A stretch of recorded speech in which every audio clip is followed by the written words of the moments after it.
Boa noite, pessoal. É engraçado como a gente sempre diz isso, né? Fala, pessoal. Olá, pessoal. Boa noite, pessoal. Tem que inventar uma abertura diferente para iniciar o trabalho aqui no Instagram. Aguardando que o Diogo apareça para a gente começar a nossa conversa.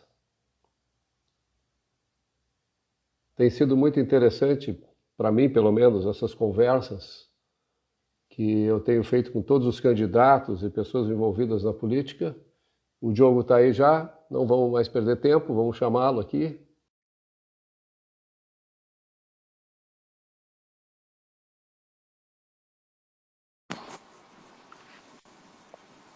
E aí, Diogo, tudo bem? Prazer, bem, obrigado você. Prazer falar com vocês, com o Rio Grande do Sul e com todas as pessoas que vão nos ouvir aqui. O prazer é todo nosso. Tu sabe que eu queria te agradecer, em primeiro lugar, a atenção, a gentileza de ter aceitado o convite para participar desse bate-papo, né?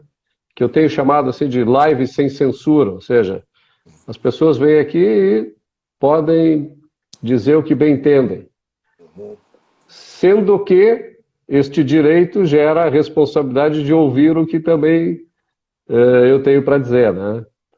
E, e sempre com o interesse da busca da verdade e de encontrar, digamos assim, as respostas certas para as nossas ansiedades aí no mundo da política, né? Que é o teu mundo agora, né, João? Tá me ouvindo Pois ou é, não? tô Tá me ouvindo ouvindo? muito, muito bem. Pois é, meu Ótimo. mundo agora, filiado número 28 ao novo, primeira hora. Eu brinco que eu me filiei antes do João Moedo. Eu acho que é verdade que quando eu comento ele dá uma risada e não fala nada. Mas isso não é o que é importante, lógico. Mas desde então, né, eu estou firme nisso, convencido que uma das razões para a gente estar onde a gente está, Roberto, é que a nossa geração se omitiu. Você fez, sempre carregou uma bandeira muito forte, mas vamos dizer, na política propriamente, a geração se omitiu. Eu ameacei entrar na política no final da década de 80 e achei que não era para nós. Me convenci que fui um dos que errou aí, então é hora de corrigir esse erro e tentar deixar um caminho um pouco melhor. Tentar não, nós vamos deixar um caminho melhor para os nossos filhos e netos. Bom, não dá para dizer, portanto, que a nossa geração se omitiu, né? Tu é o tipo do cara que não se omitiu de maneira alguma, está aí firme e forte, né? Tá certo. Talvez de forma tardia, Uhum. mas e motivado muito mais pelo ambiente no qual a gente está inserido do que propriamente pelas tuas convicções, né? Porque o país que nós estamos encontrando, é, quer dizer, a gente já está há bastante tempo vivendo nele, mas o país no qual o Brasil se transformou não é aquele país que a gente viveu e sonhava quando éramos jovens, né? Sem dúvida. Sem É. dúvida. Era muito diferente do que a gente sonhava. E eu tive, o meu sonho foi muito forte logo que veio a abertura política, de 86 em diante, e tanto que eu fui candidato a vereador em 88 pelo Partido Liberal, e o que a gente tinha de mais liberal naquela época era o plano econômico feito pelo Paulo Guedes, na década de 80, o candidato em 89 foi o Guilherme Afif Domingos, que era o que a gente tinha no Sim, momento, sim. e com um discurso muito bom. O que me fez desanimar naquele momento foi ver que o partido não seguia o seu discurso. Ele pregava aquilo que é a mesma coisa que a gente fala hoje, praticamente, mas na prática não seguia. E eu falei, eu não vou ficar aqui brincando de falar uma coisa e ver acontecer outra, né? E acabei indo para a iniciativa privada. E agora eu vejo no novo, com todos os tropeços que a gente possa ter, todos os erros que a gente tem, sem dúvida, eu vejo a melhor ferramenta ainda que a gente tem para seguir levando a ideia dos princípios liberais, dos princípios de que o cidadão assume o comando da sua vida mesmo.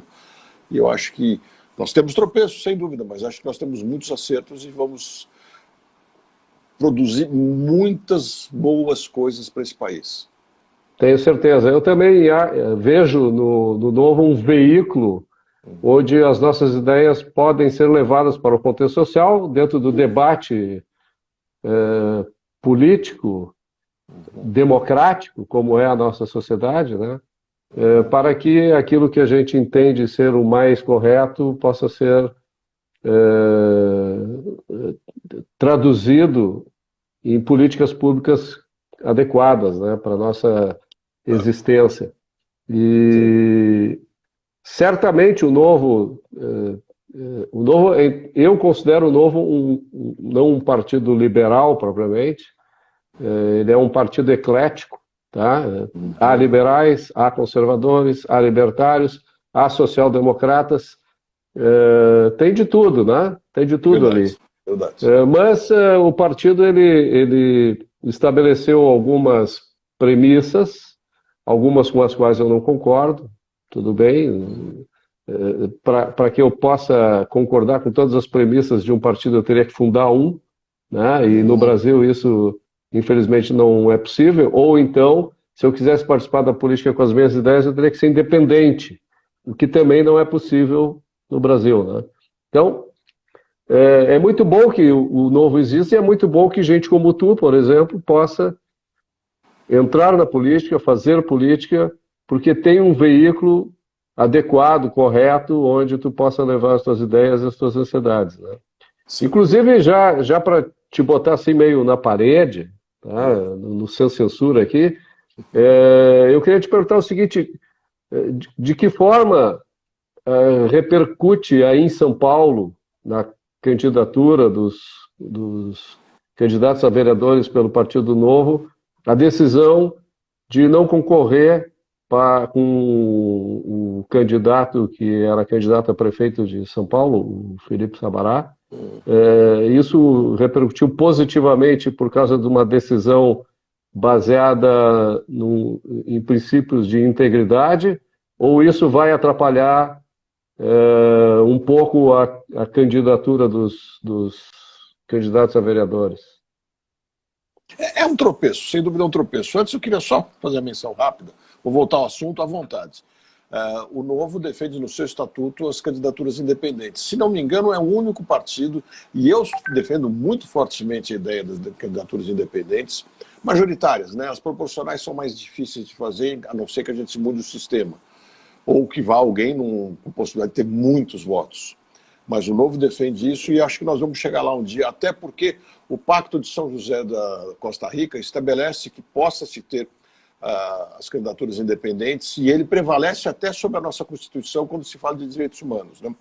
Mas voltando aqui ao nosso caso, claro que foi um tropeço, eu vou tentar, se você me permitir, vou me alongar um pouco mais, tentar voltar ao ano passado, quando começou o tal processo seletivo. Minha leitura é que eu participei do processo seletivo, então eu posso ser sempre um pouco suspeito para falar, mas a minha leitura é que houve erros. Um dos erros que houve, e a gente vê agora, tem uma outra cidade também, onde o candidato nosso adoeceu e não vai poder concorrer, o Novo criou um sistema onde ele aprovava apenas uma pessoa. Ele poderia eventualmente aprovar mais de uma e daí submeteria as prévias, mas o fato é que em todas as cidades aprovou só uma pessoa. Essa pessoa caindo, fosse pelo motivo que fosse, o Novo se colocou numa armadilha e não poderia mais indicar outro. Porque eu seria o próximo da lista, digamos. Tá? Não estou me oferecendo e não aceitaria, não é o caso da discussão aqui, mas eu teria que ter sido oficialmente aprovado para a gente ser submetido às prévias e para que daí estivesse apto. Então você veja um problema. Um candidato decepcionar ou adoecer é uma coisa que pode acontecer com muita frequência. Claro, óbvio. O que seja, né? E nem a nossa vice estava apta a ser candidata a prefeita, na verdade, porque é um processo diferente para vice. Você vê que essa é uma das armadilhas que a gente tem que aprender a superar e tratar de uma maneira melhor. Além disso, no meu ver, o processo feito no ano passado tinha que ter identificado os riscos, os caminhos, as possibilidades que viriam a acontecer. Aconteceu um pouco antes da campanha, poderia ter acontecido no meio da campanha.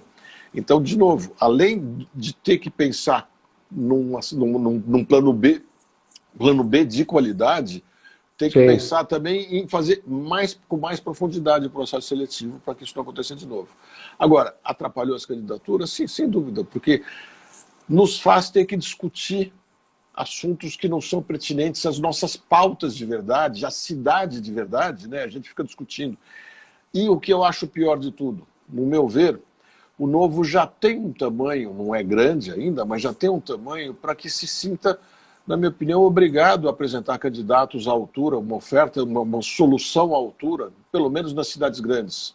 E na maior cidade de São Paulo, nós estamos... Eu não sei quem indicar como candidato. A gente olha para um lado, para o outro, está muito difícil, Roberto. O Novo Eu sei tinha disso. que preencher isso, né?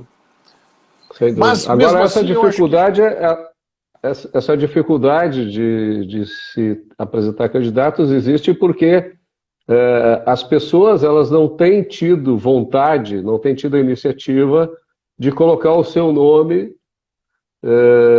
a sua capacidade intelectual, o seu trabalho, enfim, voltado para a política, à disposição da sociedade. Quer dizer, é muito difícil, tendo em vista o que é a nossa política, as pessoas, principalmente os empresários, empreendedores,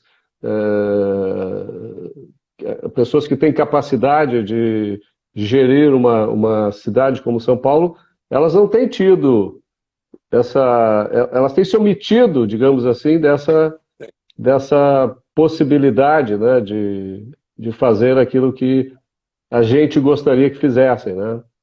Mas isso é uma característica do Novo, né? O Novo ele se sustenta a partir da livre iniciativa das pessoas, seja no que se refere ao financiamento do partido e das campanhas, seja até na disposição das pessoas de fazerem política, né? Claro, claro, mas o Novo precisa pensar também, na minha percepção. Quando eu falo Novo, logicamente eu estou no meio disso. Eu não pertenço à executiva do Novo, mas eu me sinto pertencente ao grupo de pessoas que acerta e erra no Novo, né? Precisa pensar como também dar uma retaguarda, uma estrutura melhor aos seus candidatos, para que as pessoas venham com mais disposição, inclusive jurídica. Aí em Porto Alegre, eu adoraria ver o Camusato como candidato a prefeito, por exemplo. E eu acredito que se ele tivesse sensação de uma estrutura mais sólida, o tempo vai ajudar, mas sendo uma estrutura mais sólida para ajudá-lo a enfrentar as dificuldades que o cargo executivo traz mesmo, custos, inclusive, custos de processos que invariavelmente acabam vindo, né? Talvez ficasse um pouco mais fácil. Acho que essa é uma das lições de casa que fica para o Novo após as eleições. Volto a dizer... Mas eu acho que tu vais ter esse desejo satisfeito em breve, né? Não agora, mas talvez daqui 4 anos tu consiga ver o Camusato concorrendo à Prefeitura de Porto Alegre. Vou ficar muito contente de ver isso, vou ficar muito contente porque... E acho que vocês mais ainda, né? Porque Porto Alegre merece, e a gente precisa ter bons prefeitos nessas boas cidades.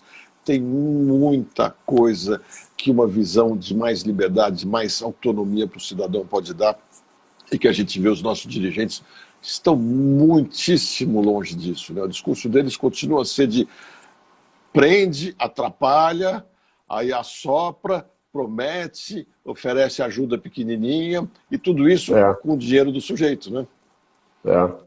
Agora, eu tenho conversado com muitos candidatos a vereador, conversei também com um candidato a prefeito aqui de Canoas, o Camilo Borner, que tu conhece, e eu vou te dizer que eu estou positivamente surpreso. Eu já acreditava que as pessoas eram boas, mas eu fiquei ainda mais satisfeito após essas conversas um pouco mais longas, porque eu vi que não apenas são pessoas com bom caráter, como também elas têm conhecimento a respeito das ideias, com respeito de como se deve levar a política para que a nossa sociedade se torne civilizada. Isso, para mim, foi assim, um motivo de muita satisfação. E eu vejo assim, nós que somos um pouco mais velhos que essa turma, eu estou falando de gente com 20 a 30 anos, né? Talvez um pouco mais de 30 anos, nós já passamos disso um pouco. E essa omissão que tu citaste antes, né, da qual tu não incorreste desse equívoco, né, tu sempre participaste ativamente, está sendo compensada enormemente por essa geração nova que está chegando na política, né? Isso eu reporto que se tornou possível graças à atuação de gente como tu, né? Que vem mostrando o caminho há bastante tempo e agora segue mostrando o caminho. E eu acho que tu é um exemplo que deve ser realmente seguido. E eu queria saber de ti quais as propostas que tu, como um sujeito exemplar, defende para a tua cidade, que a gente gosta tanto, né? Bom, fico super honrado de ouvir isso de você, Roberto, mas logicamente pessoas como você, Hélio Beltrão, tantos outros, vêm fazendo um trabalho muito forte também para suprir todos esses jovens com informações e conhecimento para que isso possa mudar. Falando das propostas, a premissa básica, eu falava muito já na campanha lá atrás de Mais Brasil, Menos Brasília, na campanha para o Senado que eu tive em 2018. Não quero dizer que essa frase seja minha, essa frase é mais antiga do que eu, talvez, mas depois ela foi adotada pelo Paulo Guedes e até pelo presidente, na ideia de que a gente tem que trazer a decisão para mais perto do cidadão. Não tem sentido levar tanto recurso para Brasília e depois trazer de volta sob a forma de esmola, quase, né? Então já deveria deixar mais aqui. Agora, São Paulo também precisa ter a mesma situação, precisa de mais cidadão e menos Estado. Essa é a premissa básica. Nós temos 32 administrações regionais extremamente depauperadas. Elas têm que ser fortalecidas, elas têm que passar a ter mais autonomia. Os seus, no meu entender, deveriam ser chamados de prefeitos regionais, deveriam ser escolhidos com participação da população, para que ela vá se apropriando da sua cidade e percebendo que a decisão está mais perto dela e ela pode participar. Tudo tem que passar por isso. Isso vale para o ensino. Eu falo muito ensino, eu não gosto de educação, eu entendo que tentam usurpar a palavra educação das famílias. A educação é nossa. O ensino, sendo Estado, num certo momento ainda vai, enquanto a gente não possa chegar no modelo ideal. Né? Mas o ensino, para a gente cortar os desperdícios e todas essas coisas, só trazendo as decisões mais para o cidadão. Por exemplo, imagina o que é comprar merenda para 700 e tantas escolas nesse sistema confuso que a gente tem aqui no socialista, não é confuso, socialista. É um sistema socialista. Por que a gente não entrega a manutenção das escolas para os bairros? Todo bairro tem uma merendeira capaz de fazer a merenda da escola, e a diretora que contrate, e essa merendeira possivelmente vai ser mãe ou avó de uma das crianças. E por que não conserta o vidro, não pinta a escola com os pintores, eletricistas e pessoas que trabalham em manutenção no próprio bairro, pagarem pertencimento? É nesse sentido a descentralização, tá? Em muitas das coisas. É que, na realidade, a gente sabe que seria o ideal privatizar tudo isso, né? A gente sabe disso. O caminho deveria ser esse. Mas há uma ojeriza, né, daqueles que fazem a gestão pública com relação a essa ideia, né?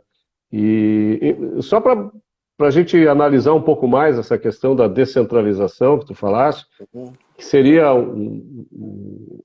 a base fundamental do federalismo, né? Nós vimos agora com a pandemia que a descentralização ocorreu, mas o que ocorreu foi a descentralização da tirania, né? A tirania que a gente sempre imagina que o poder central poderia praticar, ela acabou sendo descentralizada para os gestores municipais ou estaduais. Então, a descentralização não é uma garantia de que nós usufruiremos de mais liberdade, os recursos estarão mais à nossa disposição, etc. Não, ficou provado que isso não é um fato, não é algo verdadeiro, né? O que realmente a gente precisa defender, e eu insisto isso sempre em todas as lives que eu faço, é que os nossos direitos individuais sejam defendidos, porque a ponta principal de toda essa corrente, essa rede de poder somos nós. É cada um de nós, né? Então, o poder ele não tem que fluir de Brasília para os prefeitos ou para os governadores. Tem que ser do Estado para o indivíduo, que é o que tu diz e chama de mais cidadão, menos Estado, né? Isso. Agora, essa transição em cidades como São Paulo, a gente não pode fazer da noite para o dia, infelizmente. Porque, claro, o ensino ideal que eu vislumbro é que ninguém dependa do Estado para ir atrás do ensino. Mas a gente vai demorar 20, 30 anos se a gente trabalhar no caminho certo. A gente não pode ignorar que temos 84 mil professores registrados com estabilidade e temos 700 e tantas escolas, que a gente não vai conseguir mudar isso, não virar de chave simplesmente. Isso em São Paulo, na cidade de São Paulo. Na cidade.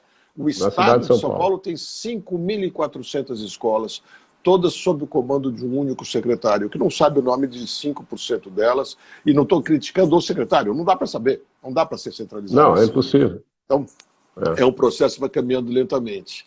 E a gente precisa aqui também cuidar mais da cidade. Quer dizer, a gente está vendo se fazer muita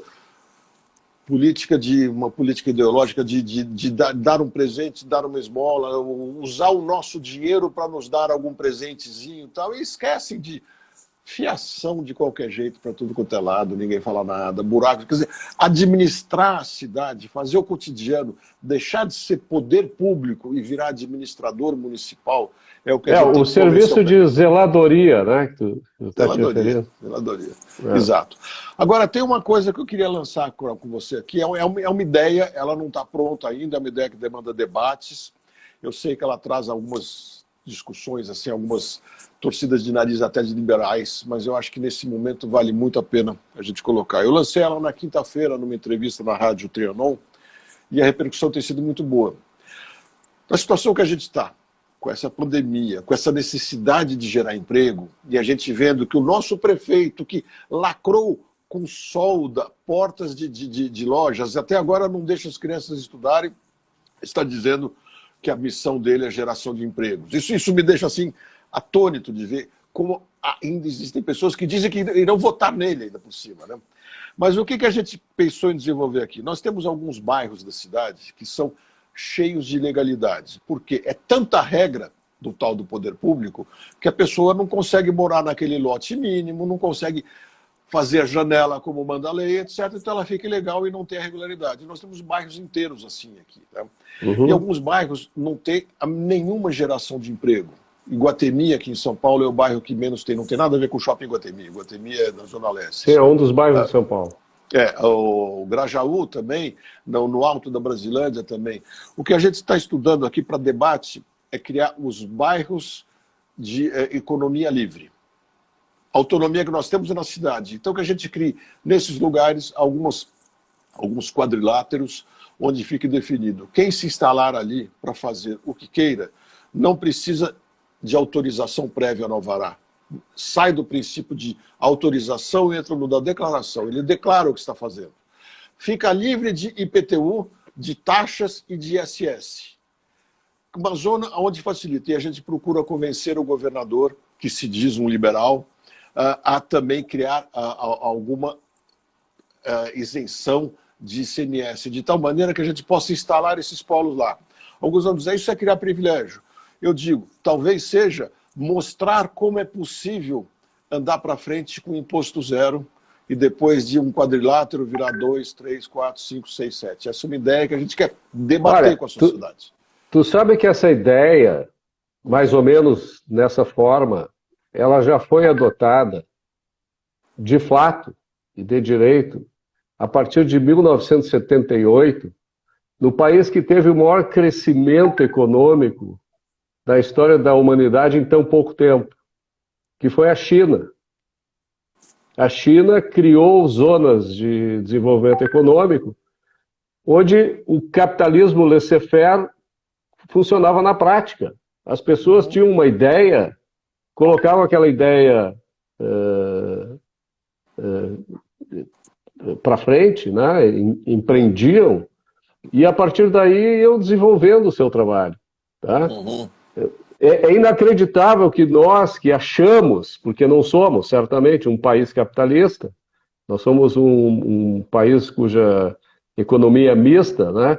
Nós somos uma sociedade fascista, né? Socialista, não somos uma sociedade capitalista nem de perto, nunca experimentamos isso.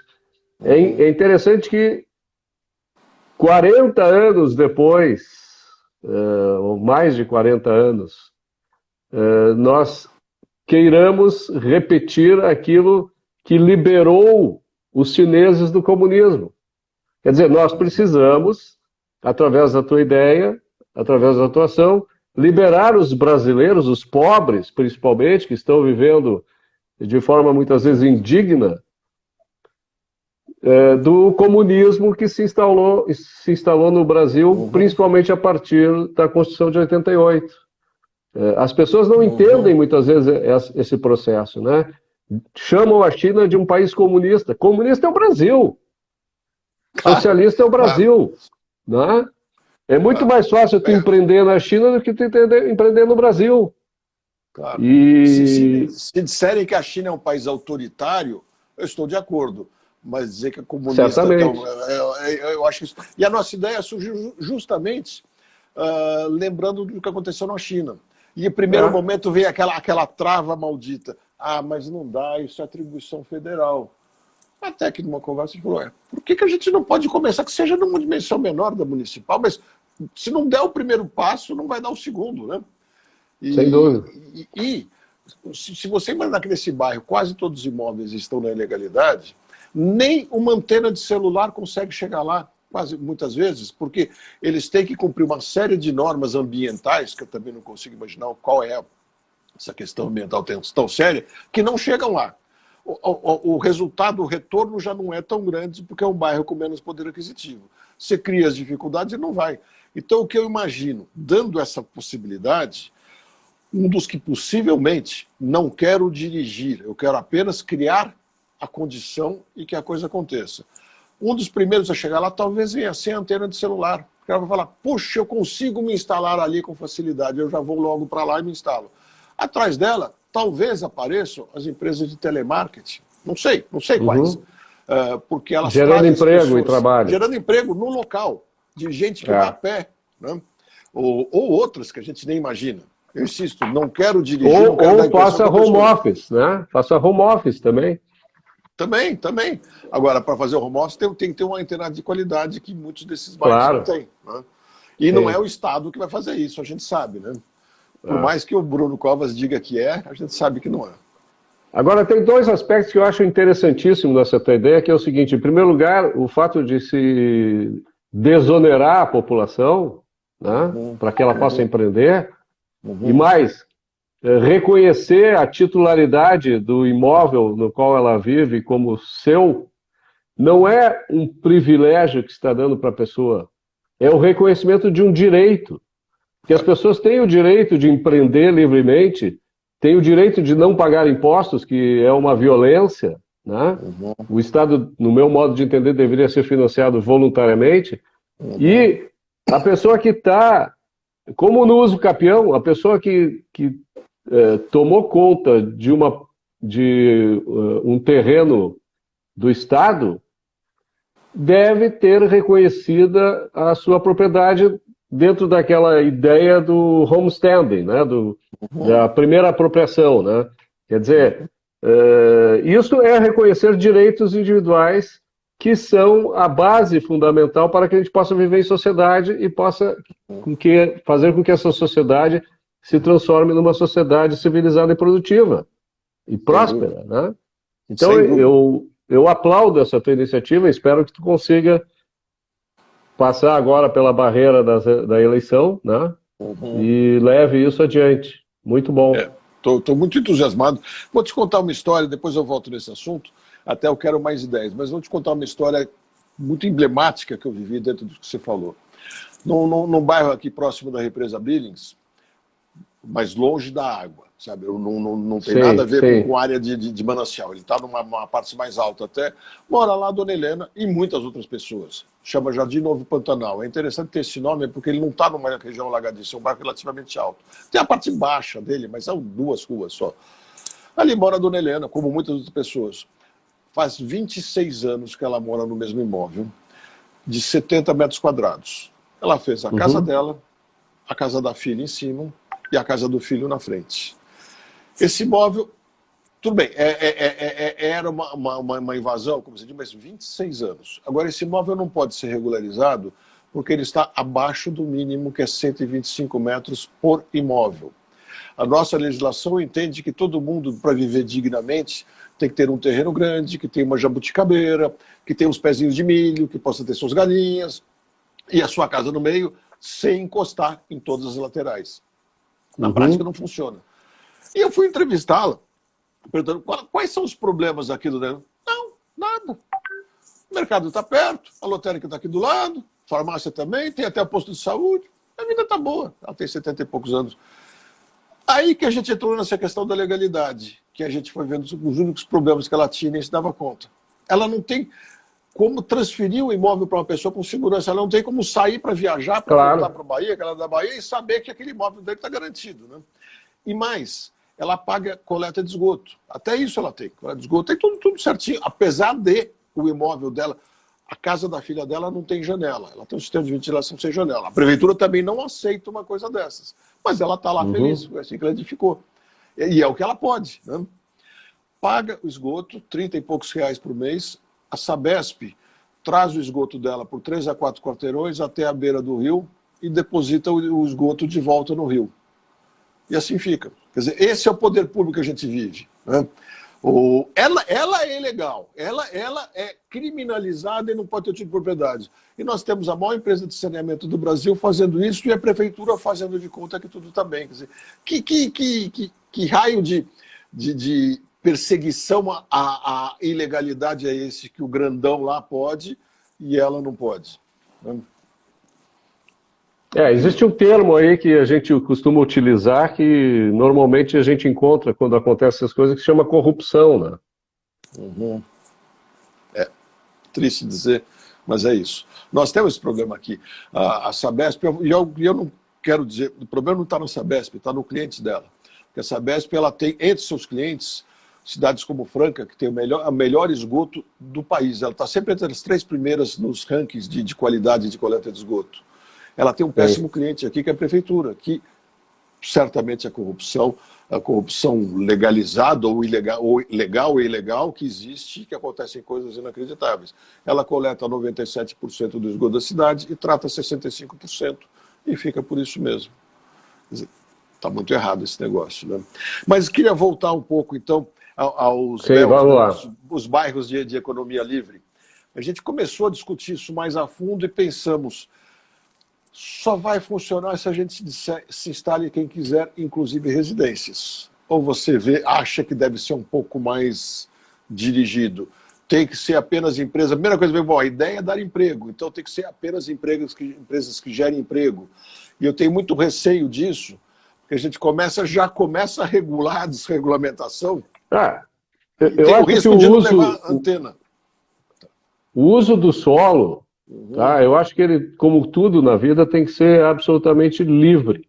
As pessoas vão lá, se instalam e utilizam aquele bem da maneira que elas entenderem ser o mais conveniente para elas, seja para uma residência, seja para botar um bar, um boteco, ou até uma indústria, desde que, obviamente, não fira os direitos de propriedade dos demais, né? Como poluição, barulho, etc., né? Invasão e tal. Então, eu sou contra o zoneamento nas cidades, tá? Por princípio, eu acho que não deve existir. E em áreas públicas, né? Evidentemente. Quer dizer, cada proprietário decide o que vai fazer, tendo em vista o seu próprio interesse. Né? E o uso do solo também deve ser liberado, né? Quer dizer, se alguém tiver recurso suficiente para em breve conseguir aportes financeiros para construir algo que gere mais valor, também tem que estar disponível para isso. Né? Não pode haver limitação no uso do solo. Não, aqui você só vai poder fazer uma fabriqueta com 3 funcionários. Né? E aí, quando o cara cresce e desenvolve, não pode comprar o terreno do lado, não pode ampliar o seu negócio, e aí a estagnação passa a ser o mantra, né? Daquela pequena sociedade. Né? E começa a máquina da corrupção, né? Com controle, fiscalização e aquela coisa toda. Eu concordo plenamente com você. Nós não tínhamos leis de zoneamento nem planos diretores até a década de 70 aqui em São Paulo. Né? E você deve conhecer razoavelmente. Nós temos alguns prédios icônicos aqui, como o Conjunto Nacional na Paulista. Sim. Até hoje ele é muito atual e muito agradável. E agradável de ver também. Ele é um prédio harmonioso. Né? E ele é hoje, nas nossas regras, ele seria totalmente legal, não poderia ser edificado hoje, um dos prédios mais bem encaixados na Paulista. E temos outros no centro, nesse caso também, o edifício Viadutos, que é um edifício residencial. O Conjunto Nacional, por sinal, em fevereiro passado, eu estive visitando São Paulo, antes da pandemia, e visitei, nunca tinha entrado lá, é belíssimo, né? Pois é. Está um pouco deteriorado e tal, mas a arquitetura dele é fantástica, né? Pois é, pois é. Aí a gente tem no centro da cidade a Galeria do Rock, que é super tradicional, também arquitetos renomados que fizeram e coisa e tal. Muito bem cuidada lá, mas também hoje não poderia ser edificada daquele jeito. E para piorar, os vizinhos são prédios da prefeitura, que acabou desapropriando, que estão abandonados e viram problemas de drogas, aquela coisa toda. Mas tem uma coisa que eu acho que deve valer no zoneamento, que muitas vezes eu discuto um pouco com alguns colegas que defendem o liberalismo na raiz. Eu entendo que os bairros têm direito de ter a sua vocação original, desde que assim contratada. Nós temos aqui em São Paulo, por exemplo, bairros que foram criados originalmente com fim específico, digamos, de serem residenciais, com limitação de altura, e uma série de definições foram criadas. E assim, tu pega os jardins, por exemplo. Isso, né? Exato. É. Você chama de bairros jardins, bairros parques. Então, se tem um contrato original estabelecendo regras, feito por particulares e adquirido por particulares, no meu entender, não faz sentido esse tal de poder público um dia entrar e falar, não, agora nós vamos mudar as regras do seu bairro. Não, nós estamos aqui pacificamente, nos entendemos assim. Eu acho que isso deve valer para todas as cidades boas do mundo. Afinal de contas, é o rompimento de um contrato feito quando vem a prefeitura e muda o Sem dúvida, eu modo. concordo contigo 100%, porque acima da liberdade daqueles que não têm propriedade naquela localização, está a propriedade daqueles que lá estavam, né?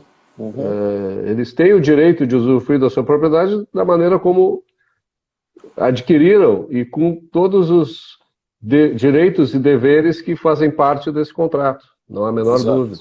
Exato. A não ser que haja um arranjo daquele grupo e resolva mudar isso tudo. Né? Isso. Perfeito. Exatamente. Quer dizer, isso que às vezes... De forma voluntária, né? Não coercitiva. Claro. Porque se alguns dizem, não, mas acontece que se o sujeito mudar de ideia. Bom, se eu mudar de ideia no meu lote apenas, e falar, agora eu vou fazer um prédio de 100 andares, ele vai ter vista panorâmica para todos os lados, mas eu estou invadindo o contrato, as restrições contratuais que eu estabeleci quando adquiri. Né? Então, acho que isso tem que ser seguido. Inclusive, quando se criou o Jardim América, que é talvez o bairro mais... Difícil dizer o mais, mas é um dos bairros mais bem resolvidos, mais bem planejados e resolvidos da cidade. No meio do bairro tinha um posto de gasolina, porque por ali havia uma estrada, que é onde hoje é a Rua Colômbia, a Avenida Europa, e depois vira a Cidade Jardim. E, logicamente, esse posto manteve o direito dele até então, porque ele já tinha o direito anterior. Então, todo o bairro tinha uma conotação residencial, menos o posto, que funciona até hoje. E funciona bem integrado com o bairro mesmo. Então, eu defendo o máximo de distância do administrador municipal, que ele deixa essa ideia de poder público na cabeça e que também, alguns vão falar, mas veja Jaime Lerner, mas que os administradores e os legisladores parem de se achar urbanistas que queiram encaminhar a cidade. A discussão está muito forte aqui. Alguns falam assim, não, nós vamos trazer as pessoas para morar no centro. Não, nós vamos levar o trabalho para... Não, nós não temos que nem levar nem trazer ninguém. As pessoas não são marionetes. Nós temos que simplificar as regras para que as pessoas resolvam como se encaixar. É isso que eu mais defendo aqui. O nosso grande problema como indivíduos, né, não é quando os políticos querem dar uma de urbanistas ou economistas, é o contrário, é quando economistas e urbanistas querem dar uma de políticos. Né? Quer dizer, se eles se associam ao poder coercitivo para impor à sociedade as suas próprias ideias. Né? Então são os chamados economistas prescritivos ou os urbanistas prescritivos que querem gerenciar, administrar a vida alheia da maneira como eles acham que é melhor para elas. E isso, para mim, se chama autoritarismo, né? Quer dizer, a vida em sociedade ela deve seguir caminhos de uma organização espontânea, orgânica, onde os indivíduos contratam entre si e, de acordo com os contratos que antecedem e aqueles que são firmados, a vida flua normalmente, sem que haja uma decisão de cima para baixo, né, que desarranja todo esse arranjo anteriormente estabelecido. Ou seja, os economistas prescritivos e os urbanistas prescritivos, eles não respeitam a harmonia estabelecida no seio da sociedade. Eles criam um caos. E aí as pessoas têm que se adequar a esse caos e isso vira um inferno, né? Então, quanto menos esse pessoal, a gente der poder para esse pessoal, seja na economia, seja no urbanismo, enfim, melhor, né? O sonho de cada um de ter o ideal implantado através da coerção implementada sobre os outros é aquilo que a gente deve lutar todos os dias. Claro, claro. E muitas vezes ele faz isso até, alguns deles, até sem perceber a invasão sobre o direito alheio, né?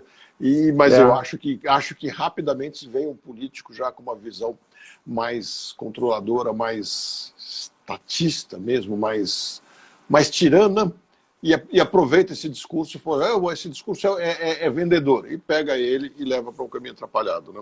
É o que a gente está vendo até com a vacina. Aqui em Porto Alegre nós temos esse ano a revisão do plano diretor de Porto Alegre. A cada 10 anos o plano diretor de Porto Alegre é revisto. E tem coisas assim absurdas, né? Por exemplo, nós tivemos há uns anos atrás um leilão. Eu não sei se trancou, você está me ouvindo? Estou ouvindo bem, estou ouvindo muito bem. Sim. Nós tivemos um leilão de uma área nobre aqui da beira do Rio Guaíba, né? E onde o empreendedor pretendia fazer um grande projeto, implementar um grande projeto arquitetônico que oferecia serviço misto, né? Podia ser residencial, podia ser comercial, com bares, restaurantes, escritórios, hotel, residência e tal. Quer dizer, tornar aquilo vivo, né? E aí o prefeito de Porto Alegre, na época, resolveu, pressionado pela esquerda, da qual ele fazia parte, resolveu submeter a um plebiscito o que poderia ser feito naquela região, tá? E aí, obviamente, a ideologia da inveja, né, do ressentimento, decidiu o seguinte: olha, se eu não posso morar lá, ninguém mais vai morar com aquela vista, né, com aquele deslumbramento possível. Então só pode ser comercial. Ou seja, o cara tem que ficar lá na frente do rio só para trabalhar, né? Não pode morar, aproveitar o investimento que fez ali numa residência e tal. E o prefeito acatou essa decisão e o empreendedor foi obrigado a construir um prédio comercial, né? Não podia ter outra finalidade. E isso é um desrespeito total ao direito de propriedade das pessoas, né? Total. Isso soma-se a isso. Existe aí uma revisão com frequência do plano diretor ou não há essa programação? Existe. Nós temos um problema que complica aí, Roberto, porque isso é determinação constitucional. A Constituição obriga todas as cidades com mais de 20 mil habitantes a terem planos diretores. E eu não sei se as cidades menores são obrigadas a rever também a cada 10 anos. Agora, é uma coisa, isso é uma coisa de, deixa de ser do pretenso urbanista e vira para a coisa do louco. Nova York tem um plano diretor que completou 200 anos. Tem os projetos de intervenções urbanas, mas o plano diretor de Nova York tem 200 anos. E eu nem acho que Nova York seja o modelo ideal, hein?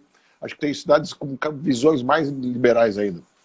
Agora, como é que você pode mudar um plano diretor a cada 10 anos? Esse prédio que você está comentando, suponho, demorou um ano, talvez, de discussões sobre como fazer. mais 2 ou 3 de construção, etc. Não, não, o prédio não tá nem concluído. Foram anos e anos de discussão, e anos para aprovação do projeto. Aí, isso é coisa assim para uma década, né? Imagina Em o Porto custo Alegre, disso. tem prédios que levam 5, 6, 7 anos para serem aprovados, tá? Então, e como é É que uma coisa você pode ter o inacreditável. plano diretor? Como é que pode o plano diretor mudar a cada 10 anos? Quer dizer, mal os grandes empreendimentos não se completam no ciclo de 10 anos e já muda o plano. Quer dizer, uma cidade É, tem que ser pensada para os próximos 100 anos e naquelas regras básicas que são mais ou menos assim, deixar os espaços para as avenidas, para fluência da fluidez da água, para coisas como essa, prever aeroportos, e mesmo assim é difícil prever num prazo tão longo, mas não mais que isso, né? E o resto deixar a coisa acontecer. Agora, plano diretor que muda a cada 10 anos, eu só posso imaginar que a gente brincando de SimCity, alguma coisa assim, completamente é isso maluca. mesmo. É isso mesmo. E nós somos os bonequinhos aqueles que atuam, né, sob o Uhum. controle desses tiranos autoritários que querem mexer Ah, na nossa vida. quando da última revisão do plano diretor aqui em São Paulo, que foi sob a administração petista, o secretário de Desenvolvimento Urbano, Municipal de Desenvolvimento Urbano, que foi quem planejou a maior parte do plano diretor, contra a nossa vontade, foi uma das coisas que me trouxe de volta à política também, falou, dizer, pare de mexer no nosso bairro está satisfeito, nos deixe em paz. Essa era a Nos nossa deixem em defesa. paz. Quando chegou no final, ele veio fazer uma palestra para o grupo de bairros, meio para explicar, mais ou menos para apaziguar um pouco, e ele disse, olhando na minha cara, sabe o que acontece, Diogo? É que nós temos muito conhecimento, a gente sabe o que está acontecendo em todas as cidades do mundo, então a gente está vendo coisas que vocês ainda não enxergam. Aí eu disse a ele, eu gostaria que a partir de agora o senhor nos contasse tudo o que o senhor sabe para que a gente pudesse dividir os nossos conhecimentos. Por não ser mais indelicado, né? Mas é inacreditável a gente ouvir uma coisa dessas. Né? Isso aí é arbitrariedade, né? Quer dizer, o sujeito tem uma ideia do que é bom, tirada da sua experiência no exterior, ou seja, lá de onde for, e quer que as outras pessoas adotem compulsoriamente essa visão que ele teve das outras realidades. Quer dizer, isso chama-se arbitrariedade, autoritarismo, né? Total, E assim total, flui, né? E assim total. vai. Uhum. Agora, nós temos alguns outros problemas urbanos aqui, alguns difíceis de decidir. Um deles, certamente vocês têm em Porto Alegre também, é aquilo que chamam aqui de indústria das multas. Né? A gente tem multas aos montes, e esse ano, muito pouca gente sabe, desde que iniciou a pandemia, o CONTRAN estabeleceu que as multas não seriam enviadas para a residência das pessoas. Então está todo mundo feliz da vida achando que não está tomando multa esse ano, está só acumulando lá uma pilha de multas. Quando for janeiro, vai chegar, junto com o IPVA, vai chegar, olha, vai ser uma confusão geral.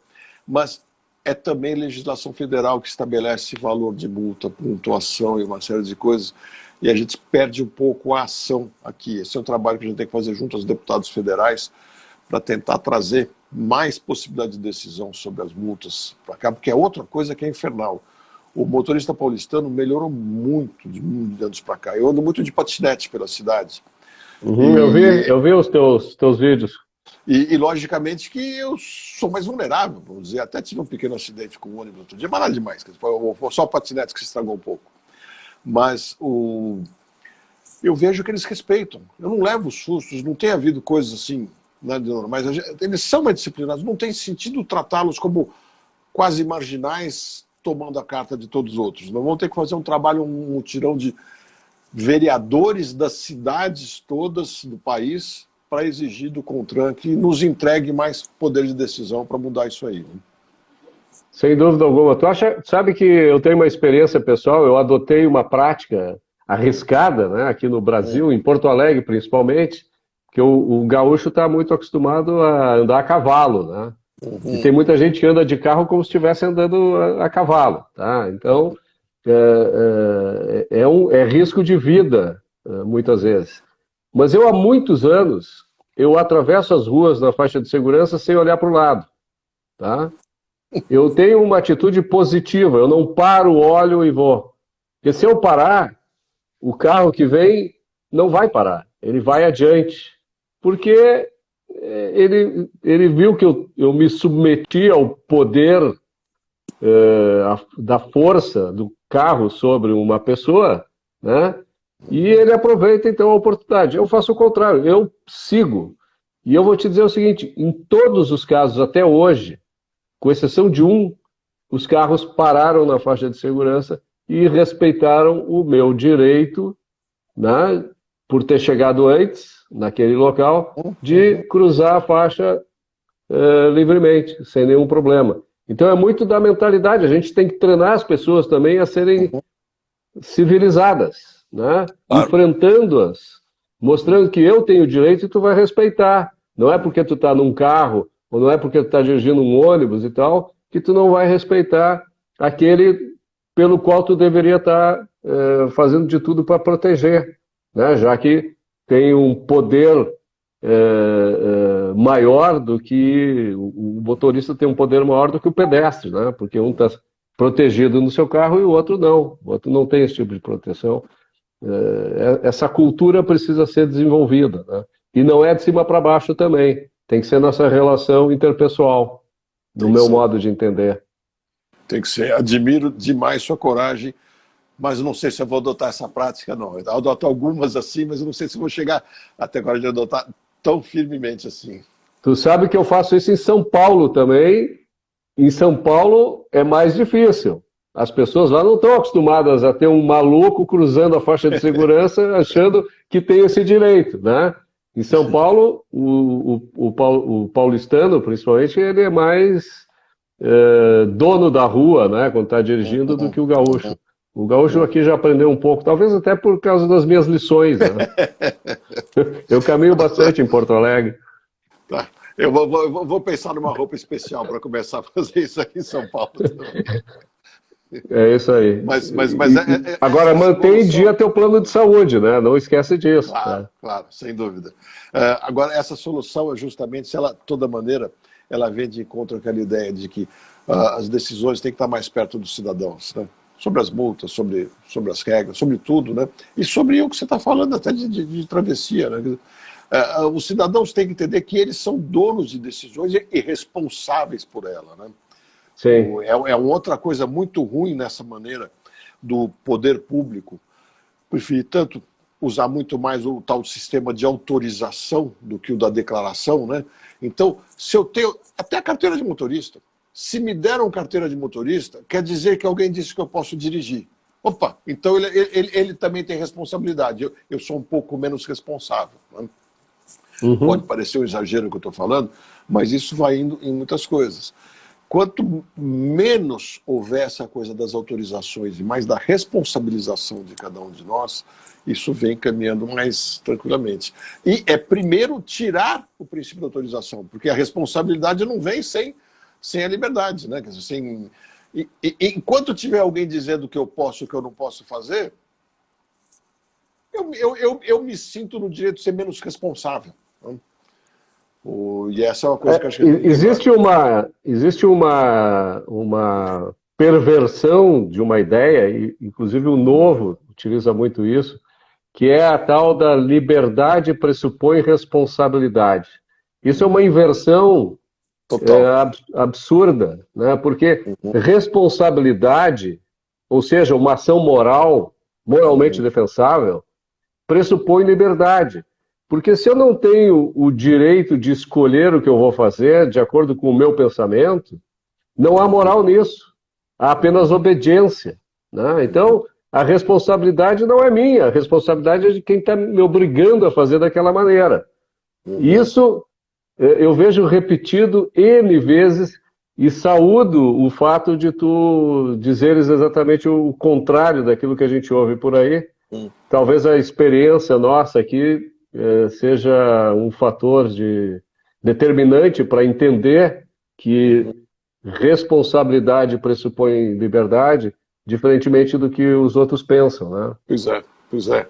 E isso, no fundo, me parece a desculpa de quem quer continuar com o tal do poder público controlando tudo. Não, você ainda não é responsável. O nosso prefeito, que aí está com possibilidade de ser reeleito, ele disse, num determinado momento, antes da pandemia, inclusive, o paulistano lembra um adolescente. A gente, às vezes, tem que pegá-lo na mão, tem que conduzi-lo, tem que, sabe, fazer eles quererem continuar com essa ideia, né? Que é terrível, uma coisa terrível. Isso vale muito nas construções também. Como tem o alvará de construção, o sujeito quer fazer uma coisa regular, não, mas eu tenho alvará. Você tem alvará para fazer uma coisa, não qualquer coisa. Né? Então, seria muito mais lógico que não houvesse o alvará e que a pessoa lesse o Código de Obras e seguisse o Código de Obras e respondesse pelos erros eventualmente cometidos. Né? Sem dúvida. Hoje não. Hoje tem prédios que caem por aí e não acontece absolutamente nada. Quer dizer, a impunidade ocorre até porque a autoridade está envolvida no processo. Nós tivemos aqui em Santa Maria, alguns anos atrás, aquele caso, aquela tragédia triste do incêndio numa boate, né? Onde tudo aparentemente estava autorizado pelo poder público, tá? Mas que nada estava de acordo com o que deveria ser, né? E o poder público simplesmente se omitiu e nada aconteceu. A impunidade, principalmente daqueles agentes públicos, ela se tornou um fato, né? Eles seguem por aí livres, leves e soltos. Exatamente. Aproveitando um gancho nisso que você falou, a gente tem aqui no centro da cidade, é um dos lugares onde o centro está muito decadente, né? Porque está muito complicado fazer obras no centro, porque existe o tombamento, existe o regramento restritivo das leis de zoneamento e do plano diretor, existe o regramento restritivo dos bombeiros. E eles não se casam, porque o regramento restritivo das construções diz que aquela escada circular, por exemplo, deve ser mantida e a fachada não pode ser modificada. E o bombeiro fala que se não tiver uma escada protegida, não pode fazer, não dá alvará. Então, as obras vão ficando inviáveis, né? E a gente olhando, estudando isso, conversando com moradores do centro e com gente que vive lá no centro, vive no centro e do centro, eles lembraram uma coisa interessante. Desde o Joelma, que foi na década de 70... Sim, eu estava em São Paulo no dia do incêndio do Joelma. Foi uma coisa muito impressionante. Mas nós falamos que foi, se não me engano, em 74. Né? Desde então, nós não tivemos nenhum incêndio no centro. Tivemos agora esse edifício que caiu, mas esse edifício era o ápice do que as más legislações fazem. Porque o edifício era irregularidade do começo ao fim. Né? Do começo ao fim. Invasão e tudo. Então, inclusive na utilização, né? Inclusive na utilização. Não vale como exemplo, mas tirando esse caso trágico, que o excesso de regramento leva à clandestinidade, a clandestinidade aí sim leva a problemas muito maiores, eu diria que a gente quase que não precisaria ter alvará de bombeiros aqui na cidade.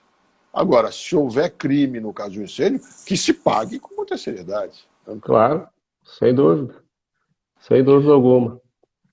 Bom, deixa eu ver aqui como é que nós estamos. Eu quero falar contigo o máximo de tempo possível, mas nós já estamos sendo avisados aqui pelo Instagram que a gente está no limite. Diogo, foi um prazer enorme voltar a falar contigo. Eu te agradeço mais ou menos a aceitação do convite. Torço enormemente para que tu consiga ingressar na Câmara de Vereadores e levar adiante essas tuas ideias, com as quais eu, em muitos aspectos, concordo 100%, tá? Deixo para ti a última palavra, para tu agradecer a esses que estão nos ouvindo. Tem gente do Rio, de São Paulo, de Recife, conversando conosco aqui, mas eu não tenho a habilidade ainda para interagir com o público que nos assiste, porque eu fico muito focado com quem eu convidei aqui para conversar. Então, aqueles que esperam de mim uma resposta, desculpa, tá? Quem está respondendo e falando aqui é o meu convidado. Bom, vale esse comentário para mim também. Desculpas aos que estão aqui nos acompanhando, ouvindo. E a gente se empolga muitas vezes na conversa e ficamos nós dois aqui conversando de tantas ideias boas e de repente não falamos algo que alguém de vocês quisesse escutar. Agradeço demais a oportunidade, também acho ótimo sempre conversar com você, Roberto, sempre é um ensinamento que a gente tem e é bom que você sempre nos traz um balizamento dos princípios corretos, inclusive seus comentários no Facebook, no Instagram e tudo.